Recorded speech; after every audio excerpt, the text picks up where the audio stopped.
And we'll go live on Facebook.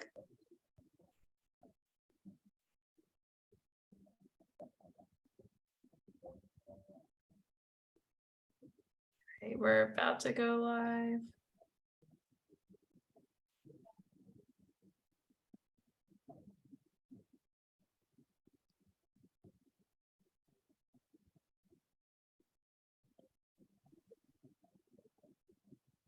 Share to the page, share it to SciStarter.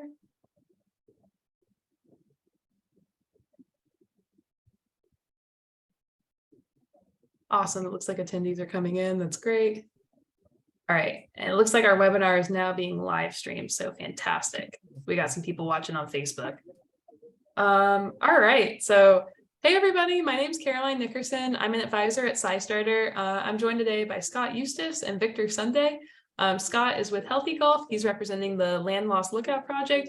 Victor is from the Unique Mappers in Nigeria, and he's going to talk about the Land Pollution Lookout Project. But we have a history of working together on both these projects and some other initiatives as well. So I think it'll be a really fun conversation. Before I have them introduce themselves, I have some quick slides to share with you about the Citizen Science Month effort and why we're so excited about it.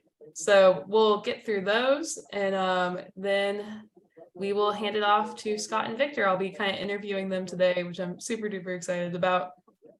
Okay, so 1 second, we'll get those slides up. I'll share my screen.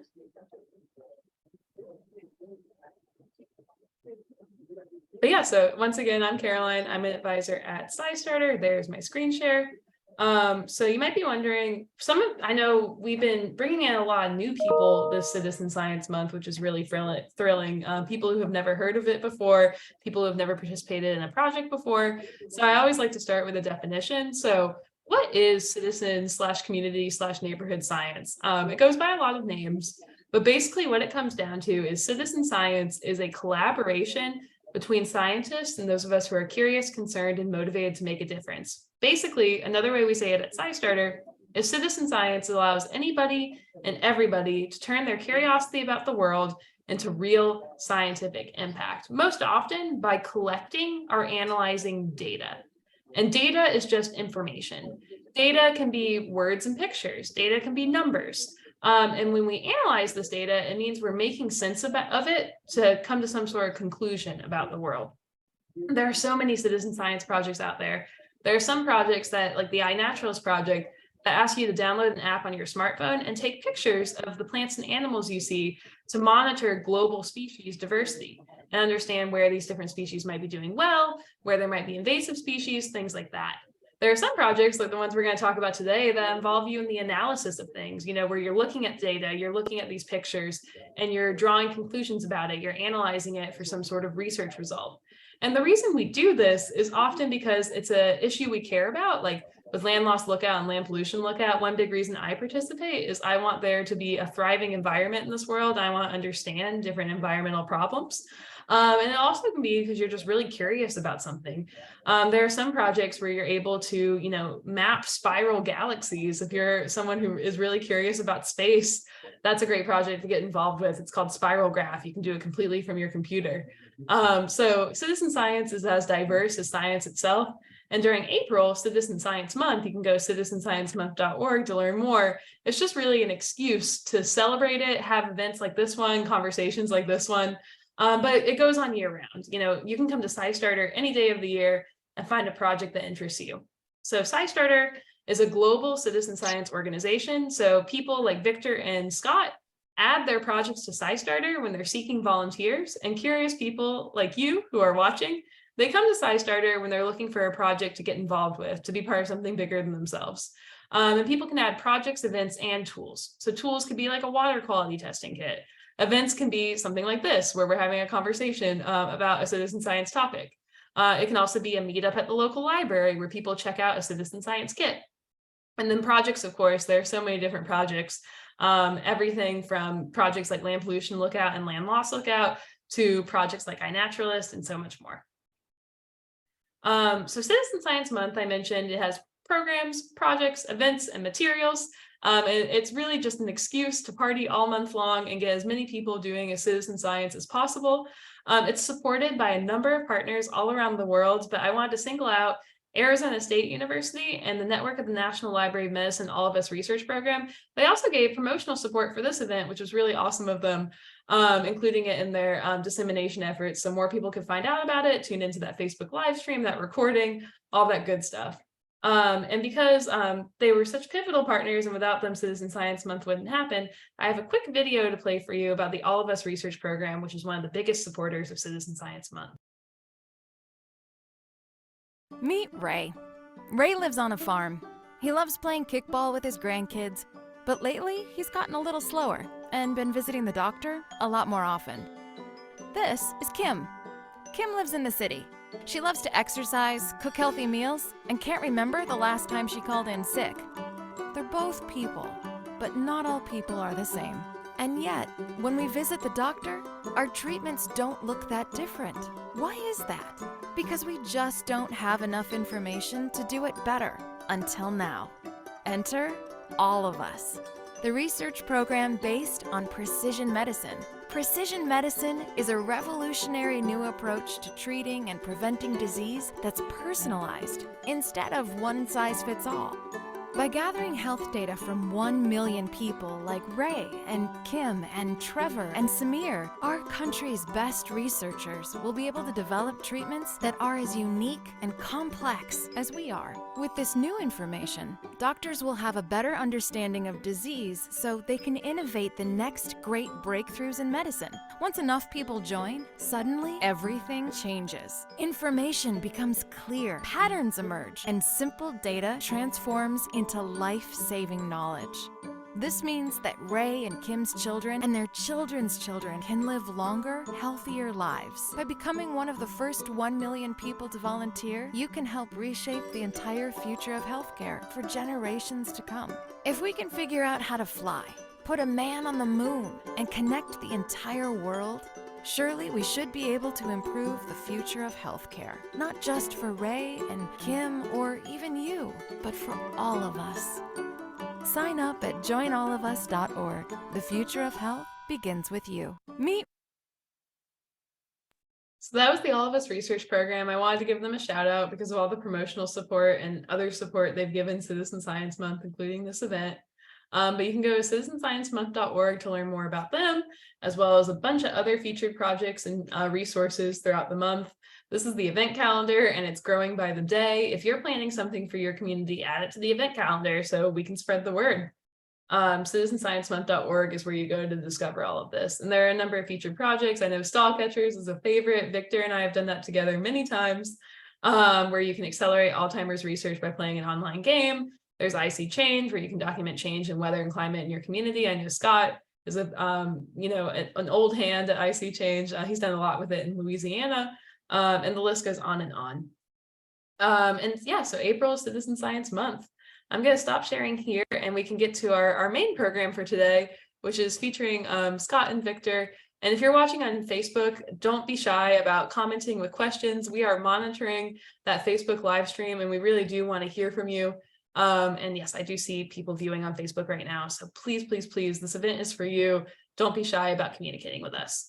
But let's start off with some intros. I think maybe Scott, you can go first and tell us a little bit about you, what you do at Healthy Golf, and then we'll go to Victor. So Scott.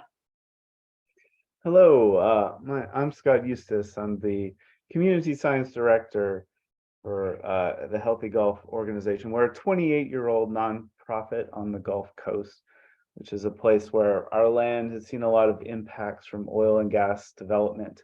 And we're also vulnerable to the climate changes. But at Healthy Golf, we think that protecting our land, saving our wetlands is a big part of the climate future for us and for the world. So we've developed a citizen science project called Land Loss Lookout, where you can see what's happening down on the Gulf Coast. Where is this refinery being built? Where is that land being lost? Where is this land being restored? The amount of information available to us in 2023 is just an incredible fire hose. You can't drink from it. But so we've worked with Northeastern University and the Cartoscope program to digest a lot of aerial imagery into bite-sized chunks to help you learn about what's happening on our coast. And so that's the Cartoscope organization. We've have photos of Louisiana in the project today. That's called Land Loss Lookout. We know when we participate as an environmental organization in observing what's happening to the land and then communicate about it to our public officials, we get a lot more changes. I think we're coming up on the memorial for the BP disaster, and never was that more true. You know, we're very sad that when these things happen, but when they do happen, the more eyes we can get on it, the more we can hold companies and governments accountable to repair the damages to our land.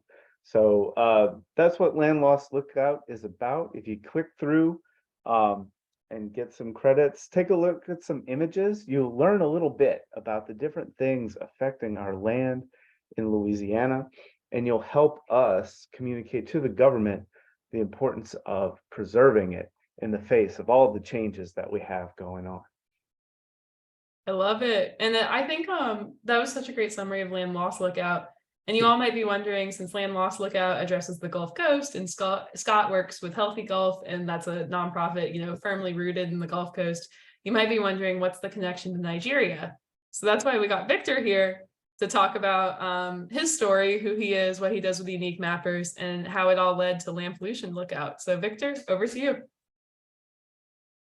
Yeah, thank you very much. Victor Sunday is my name.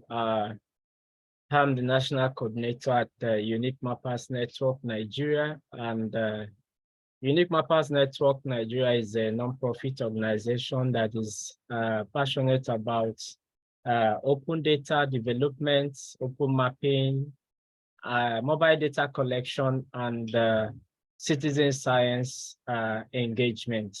And so our Unique Mappers, we're passionate about engaging our volunteers in collecting data and analyzing data to facilitate scientific research.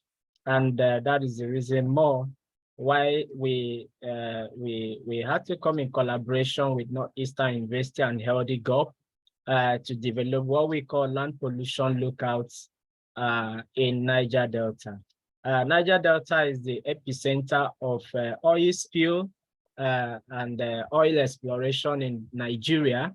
And for the past decades, we've had more than 13 million tons of oil spill in the region, polluting the wetlands in the region, impacting on the biodiversity, and impacting on the entire environment. And so we had to, prior to last year, 2022, citizen science, we spent about 5 months or more developing what we call land pollution lookouts, so that we can engage volunteers in helping us to identify locations where we have damages to the biodiversity, pollution. And so land pollution lookouts, it's a project that helps us provide data access to oil spill pollution in Niger Delta.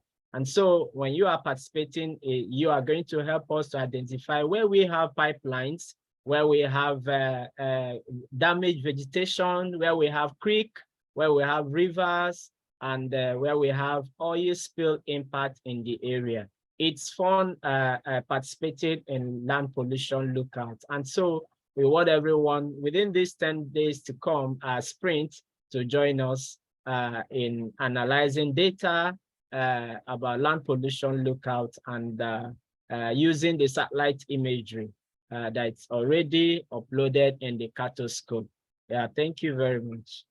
Yeah, thank you, Victor. And I think it'd be cool if we talked more about how all this got started. But first, I wanted to zoom back in time a little bit and talk a little bit about Unique Mappers.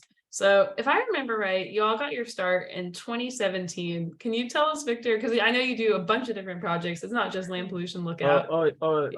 Yes, Yeah. you're right. Yeah, Caroline. Yeah, Unique Mappers was founded in 2017 as a very young team, University of Unique Mappers team at Port Harcourt, University of Port Harcourt. And that same 2017, we got engaged with citizen science projects, Alzheimer's disease, fighting against Alzheimer's disease, analyzing data to find cure to Alzheimer's disease, working with store catchers and so on. And progressively, I think in 2020 or so, 2019, we got expanded to become a national NGO that engages volunteers across Nigeria, the 36 states, and in various universities and so on. And since then, for the past 5 years, we've been able to contribute to various citizen science projects, including land pollution lookout, land loss lookout, Alzheimer's disease, and the rest and so on. So Citizen Science Month has been one of our annual events that we engage volunteers in Nigeria and beyond. And just last week, we've been able to also contribute to store catchers participating in a global catchathon to analyze data for Alzheimer's disease, finding cure for Alzheimer's disease. And this week, as we're going for this land pollution lookout, as well as land loss lookout, we look forward that our volunteers in Nigeria across the entire community of Unique Mappers will participate in these citizen science projects. Thank you.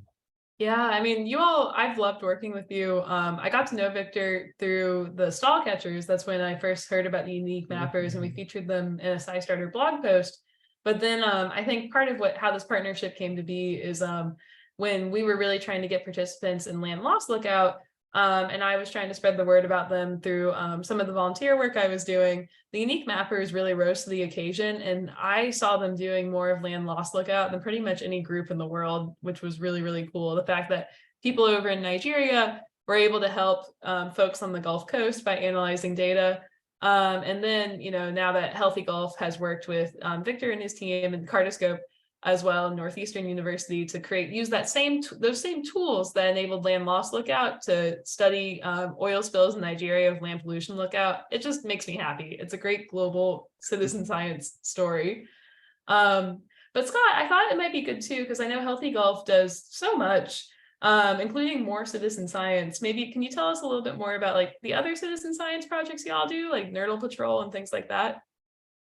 Oh, yes. Well, there's a lot going on in terms of pollution and industrial activities, I would say, in the I-10 corridor of the state of Texas and state of Louisiana. But we also have tremendous natural resources in Florida as well, and a lot that we care for in that direction. And other industry in Florida, like some of the chemical fertilizer plants. So as community science director, I review a lot of the permits that impact the land, and there's a bit of we're overwhelmed. You know, our region of the United States is not tremendously populated, and so we have a tremendous number of facilities compared to the number of people.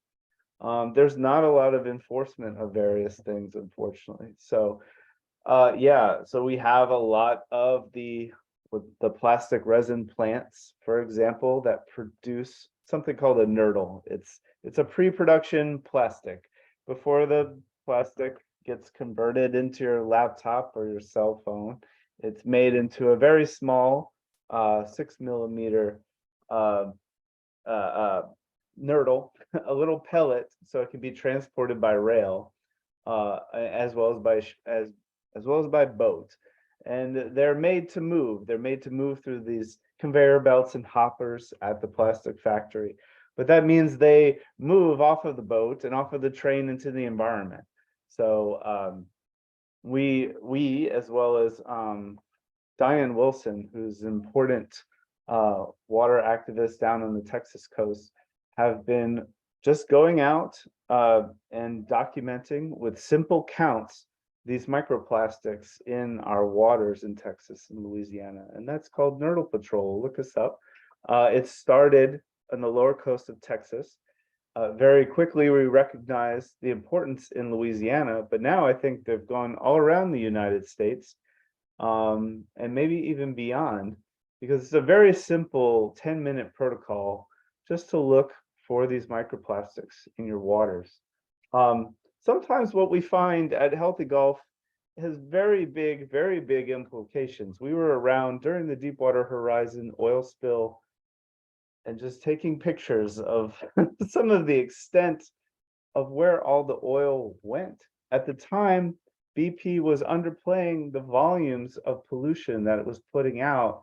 And part of our observations, as well as a group called Public Lab at the time, some of whom went on to work at Cartoscope, some of the same people, really gave people the tools to make aerial observations with balloons and kites, which expanded the documentation of the pollution.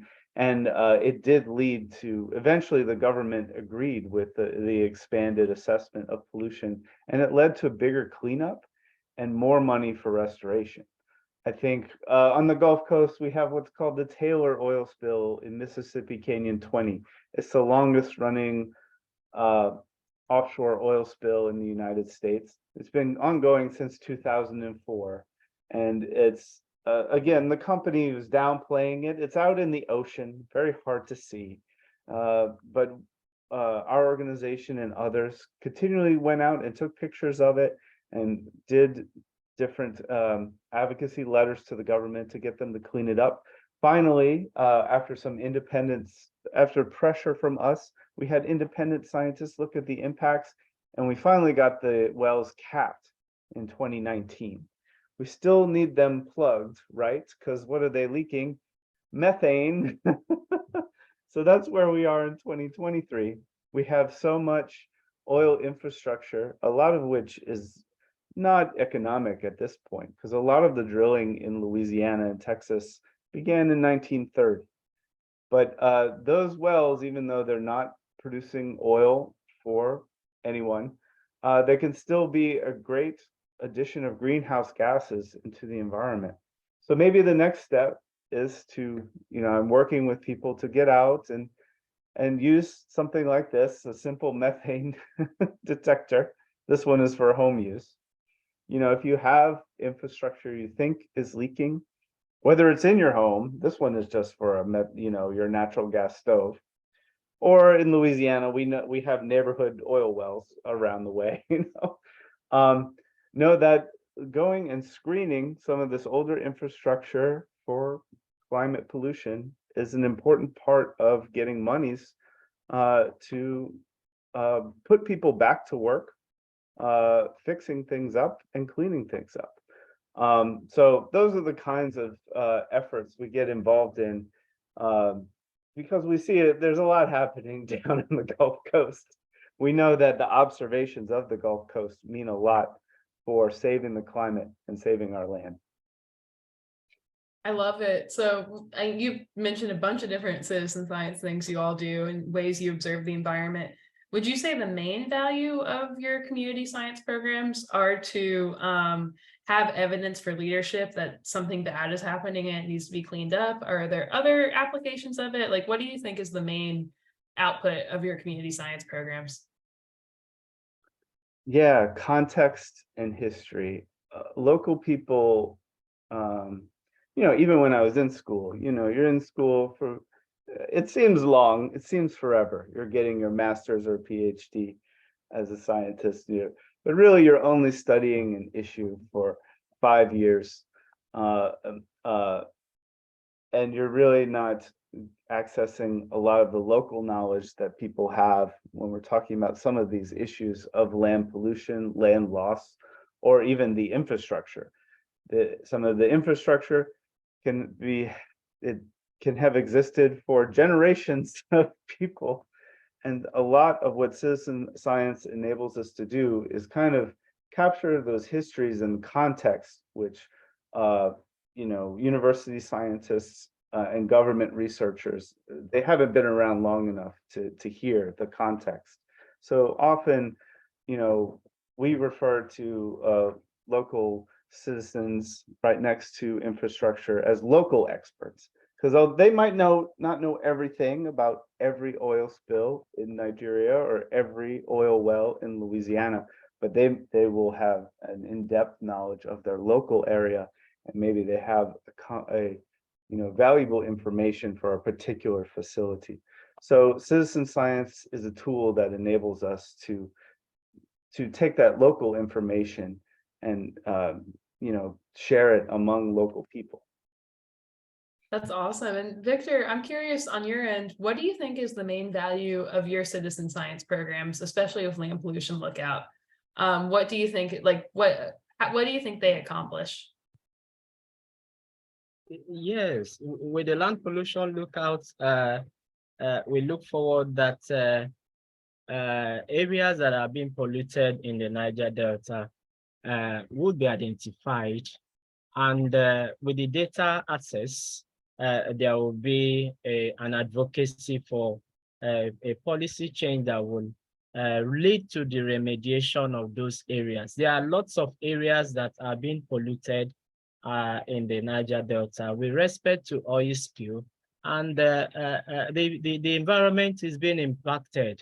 So, but with engagement of our citizen science participation in the project in Land Pollution Lookout, it's going to provide data that will help for advocacy to provide environmental justice to the area that is concerned. Just the same thing like Scott is mentioning about the area in Louisiana and so on. So yeah, so we are looking forward that the data that is provided will help to address those issues. And in Niger Delta also, we already have a spotted area, especially the Ogoniland, that has been recognized by the United Nations for Environment Program. And but that's just a minor part of the entire Niger Delta region. So what about the other areas that are involved? What about the Ramsar sites, the wetland reserved areas that are already impacted? So we look forward that this citizen science project will provide data access to those areas, and then environmental justice will be addressed, environmental advocacy will be addressed with respect, and then there will be proactive planning for remediation. Fantastic. And I actually just saw a question come in on Facebook, which is great because that was what I was about to segue to. But someone asked, how do you participate in these projects?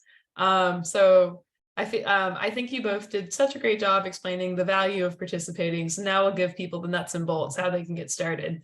Maybe Scott, do you want to go first and explain how people can participate in Land Loss Lookout? Yeah, well, if you're logged into your SciStarter, you can go to scistarter.org/land-loss-lookout. And you can scroll down to the page and maybe find this link that says our 2016, to link to our 2016 data collection effort.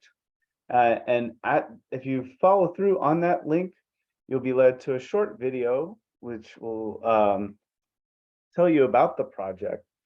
There, for the area in this data collection effort, there have been 6 major causes of land loss in Louisiana that are visible on the landscape.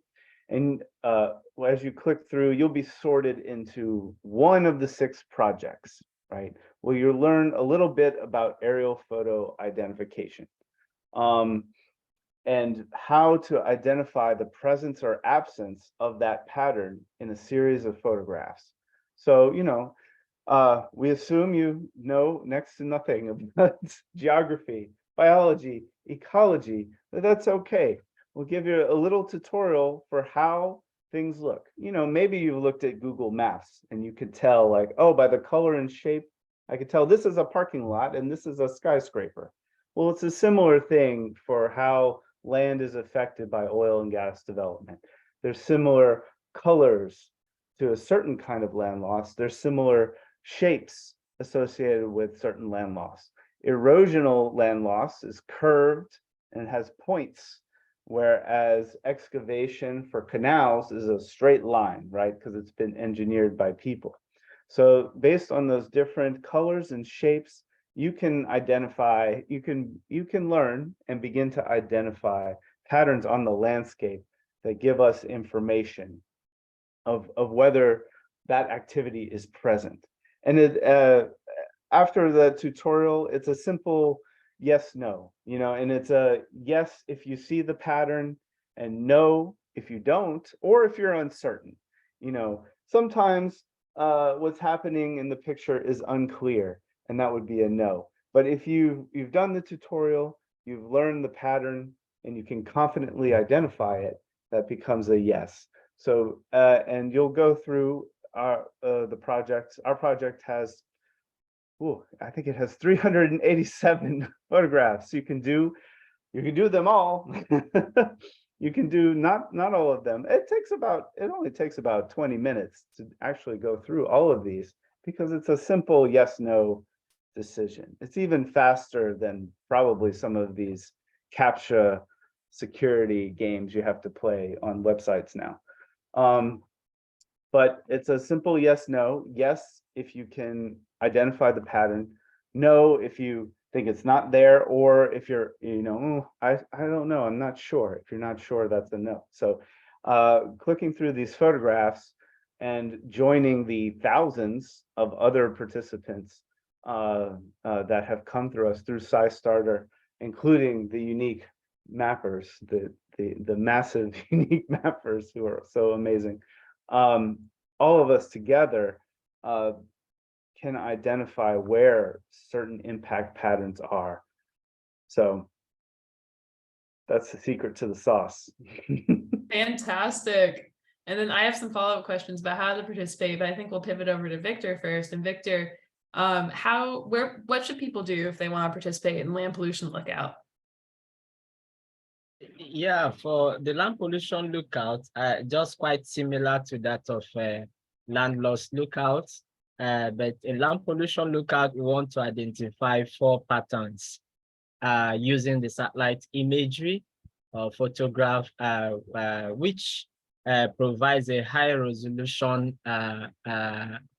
picture of the entire area that have been captured in a bounding box. So we need volunteers to help us look at those satellite imagery and see which patterns that are available. Do you see a pattern that suggests an oil spill? Do you see a pattern that suggests a pipeline? Do you see a pattern that suggests damaged vegetation? Do you see a pattern that suggests a creek or a river? So by the time you slide through the imageries, you'll be able to answer yes or no, and so on.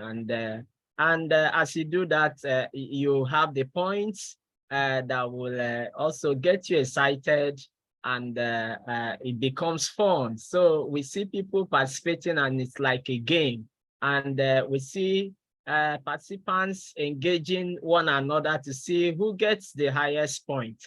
But as you keep doing that repeatedly, that helps us to see the accuracy of the pattern everyone is seeing. And that is why we're interested in engaging the crowd to give us identify these patterns for us. We already have the tutorials there. If you go to the Cartoscope platform there, we are sharing the link. It's there on the chat. And when you click there, you see the video that talks about the the land pollution lookout, and then how you can participate. So it's fun participating, and it's quite exciting. And we want to see you having your points very high on daily basis. Keep doing it over and over again. One thing we see is that the more you repeat it, the more accurate your suggestions will become. So, and that actually helps us to validate the data. So I want to engage everyone to help us validate the satellite imagery of what you are seeing in Niger Delta with respect to land pollution lookout or land loss lookout, lookout over there in Louisiana. Yeah, for the period, for this citizen science period. Thank you. Fantastic. I know for one of my favorite SciStarter newsletters we ever did, we called it virtual travel. And it was like, how can you travel the world without leaving your home? And it's like, you can do citizen science. So you can participate in land loss lookout and get to see some of the Gulf Coast. And then you can participate in land pollution lookout and get to explore a part of Nigeria and help along the way. So I think if you want to be a world traveler and do some good at the same time, I really recommend these two projects. I'll address this question back to Scott, and then Victor, I'd love your take on it. So the number one question I get at SciStarter is from people who are nervous to participate because they're scared they're going to be wrong and ruin all the research. Scott, what would you tell those people? You can't. We haven't found that to be true at all. I guess we recently published, put a link in the chat in conservation biology paper, where we took about 600 of the participant responses and we compared them blind test with experts, people who actually do look at aerial photographs all day of the wetlands, who know the histories of and the published literature, and we found convergence basically. Yes, you don't know everything, and maybe you don't know much at all, but we're trying to show that you can learn a little bit, and the things that you can learn, which hopefully is pretty exciting to you, the things you can learn and see, when you multiply them together with 6,000 other people who are all learning and verifying a little bit, it adds up to something that the expert analysts also do.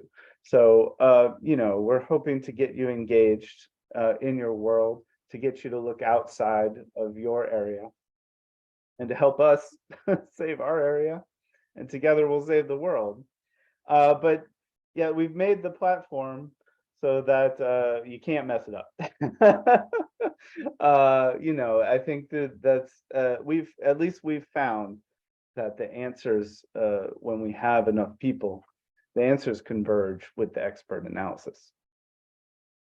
I love it. I think that will make anyone feel very safe about participating. But I also want to pivot the question to Victor. Victor, what would you tell those people who are nervous or scared to get started with land pollution lookout?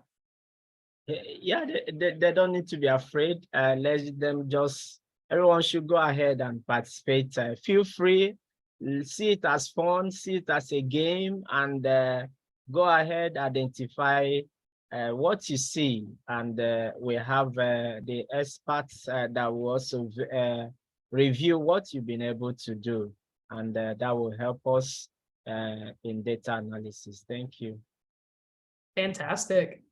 And so, yeah, we invite you all to participate for the next week. We have the SciStarter credit form. So basically you participate just the way Victor and Scott told you to for those two projects. And then at the end, you'll have the option to go back to SciStarter. It links to a credit form at the end, and you're able to say how many images you classified. You can give a quote, you can give a picture. And when we come back in 1 week's time, I'll have some spotlights available for people who participated. So even if you're just watching the recording, you're not watching this live on Facebook or on Zoom, feel free to just participate and then come back at the same time next week. We're going to have some spotlights available. So that's what's happening for the next week. But now I want to ask Scott. Scott, what's next for these projects in the next few years? What should people be on the lookout for? Yes, well, we're currently seeking funding to expand to more areas. You know, we have a lot of areas across the Gulf Coast affected by sea level rise. You know, we're on the Gulf Coast, we need 1.5 to survive, right? We are a fishing coast. We have $1 billion fishing industry annually. So we're going to still be here where the waters meet the sea for as far as we can. So it's not just Louisiana. Right now, our project is confined to Louisiana because that's where we have the most research. But you may have heard of something that we do in the United States called the Sea Level Rise Affecting Marsh Model, or SLAM. And we have these sea level rise affecting marsh models for almost the whole coastline of the United States. So certainly we would like to continue the project into Florida. We're going to have less industrial impacts in that direction and maybe some more sea level rise patterns visible, perhaps, but also Texas. You know, the Texas coast is more similar to Louisiana than Florida, but we're going to have a mix of navigation impacts, ship channel impacts, erosional impacts, oil and gas direct impacts, and then the sea level rise impacts. So we're hoping to expand across the Gulf Coast from Texas all the way to Florida as we get more interest. I'm personally really excited for it to expand to Florida. That's going to be a thrill. My home state getting some help. And I also want to ask you, Victor, so I know it's been a really busy month for the Unique Mappers, but what's up next for you guys in the next few years, and how can people watching support you all? Come again, I didn't get. Oh yeah, I was just wondering with the Unique Mappers, I know you all have had such a busy month, but what's up next for you in the next few years, and how can people keep supporting the Unique Mappers? Yeah, thank you for that. Okay, yeah. We are a growing community of volunteers in Nigeria, and we have targets. We want to engage more volunteers in Nigeria, and we want to also participate in specific science projects that will provide a global impact as well as local impact. But one of our challenge is engaging our volunteers in online science data analysis, which involves a high cost of internet data subscription. And so we would like our everyone that's really want to support us to see how we can break those barriers, to see that we engage more volunteers in an online science participation by ensuring that we break the barrier of high cost of internet data in engaging volunteers, because that's just the major aspect of that. And then we are available to see how we can keep growing our community, and also driving various science projects. Currently, we are driving our volunteer community in contributing to OpenStreetMap, which is also one of the science crowdsource data contribution. And we have a project that is ongoing that we call Map Nigeria Mapathon, which provides open maps and open data for a measurable target of SDGs in Nigeria and beyond. So we are doing a lot, and we want to see how everyone could come on board to provide support, partner with us, and then we'll be able to do a great impact at local levels and global. Thank you. Fantastic. I love it. I love this, the story of global cooperation we're able to tell with these projects. I know we're almost at the end of our time together. We've given everyone a really good call to action to participate in these two projects over the next week, report their progress in the SciStarter credit form so we can celebrate them in 1 week's time on another recorded online event. But I want to ask you, Scott, is there anything we haven't covered yet that you think people should know about land loss lookout, about Healthy Gulf, about anything else relating to these topics?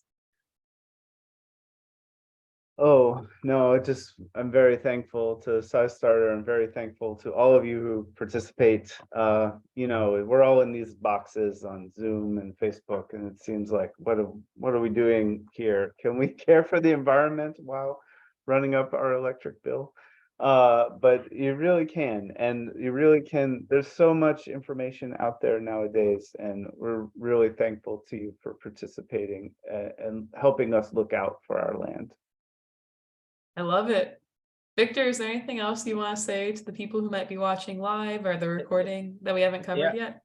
Yeah, thank you everyone for joining us this evening. It's already quite late in Nigeria. But we want to appreciate everyone joining us both in Nigeria and outside Nigeria. And we look forward that within this week ahead, you all will join the land pollution lookout, the land loss lookout, and participate and help us to drive this data analysis. Yeah, thank you everyone, and we look forward to coming again to check what has been done. Yes, we'll see you in 1 week. Before we go, I have a survey. I'm going to post the link on Facebook and in the chat here. We would just really love for you all to give us some feedback about anything relating to the event so we can make our Citizen Science Month in general, just so we can keep on making it bigger and better than ever every single year. So there's the link to the survey in the chat, and I will share my screen, and that will be the final image you all see before we adjourn today. So let me just make it big. Yeah, I think that's everything. So yeah, you can go to links.asu.edu/CSM-participant-survey-16. I think there's a prize that they're raffling off if you fill it out. So that's always a fun incentive to do it. And otherwise, I really hope you all enjoy participating over the next week. We're looking forward to giving you shout outs on social media and in the webinar. Same time, Monday, 4 p.m. Eastern, 9 p.m. Nigeria time. Whatever your local time zone is, we'd love to see you live on Facebook Live or Zoom, or you can also watch the recording. So thanks again to Scott and Victor. And thank you to my colleague Roland from SciStarter, who is here providing some support. And thanks to all of you. We'll see you next week. All right, bye everybody. Adios.